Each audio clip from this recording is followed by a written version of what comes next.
Bonjour, London.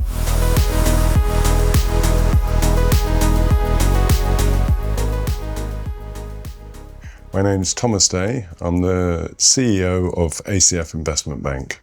ACF's been around since 2010, but it was actually an incarnation, a group of people that had been together for the previous decade, doing all the deals in TV production and film. We've worked in every space that's relating to content, including writers, on-screen talent, producers, films, and intellectual property. Really culminating in one of my favourite deals, which was Lord of the Rings in 2022.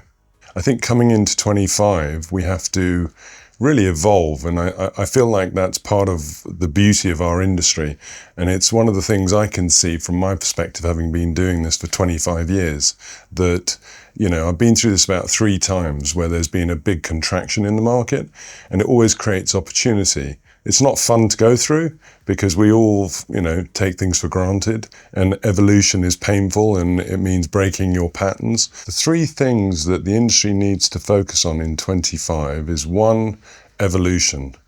You need to accept that there's a different market and a different way of doing business, and you should greet it rather than be apprehensive about it. 2 is be brave. Go out there and actually, you know, do what you've always done, which is win work and sell ideas. And 3, I think international will increasingly become important. The impact of AI on content is going to make content travel further. So globalize your content.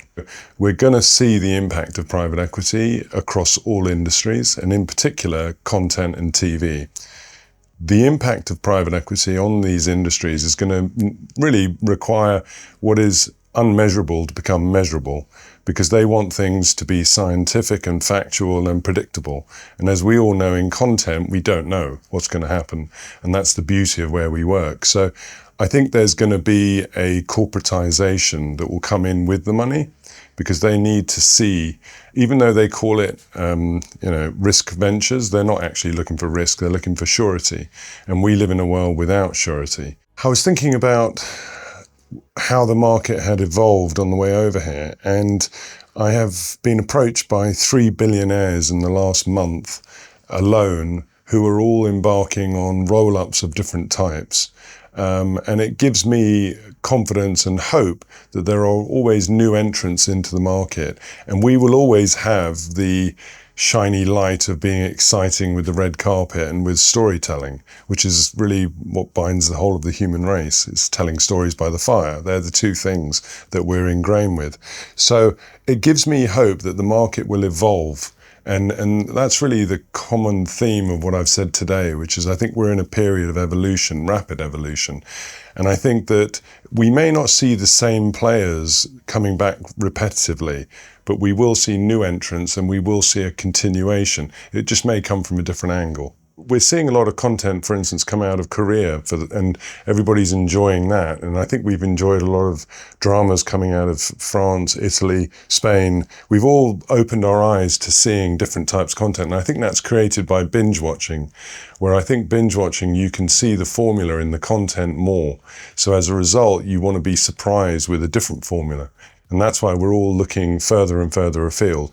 But I think it's an exciting time for international content. My big predictions for the next 12 months are that there will be, one of the streaming platforms will either be acquired or cease to exist.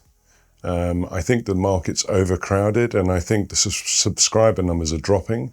So I think there has to be consolidation within the streaming platforms. I think the other thing is that one of the big studios will disappear as well. So I think we're going to lose one of the studios and one of the streaming platforms in the next 12 months. One territory that's particularly interesting to me at the moment is Japan. We recently completed the sale of G-Kids to Toho, which is a Japanese listed media conglomerate that owns Godzilla and created Godzilla. Came actually from an original a company that did railroad tracks. And then they created theatres to keep their workers entertained, and then went from that into creating content. So quite a rich history going back many years. But what we've seen is we've seen a bunch of Japanese conglomerates showing a lot more interest in international expansion, and they're focused on North America, they're focused on Europe. So we would expect to see a lot more activity and a lot more interaction with these companies.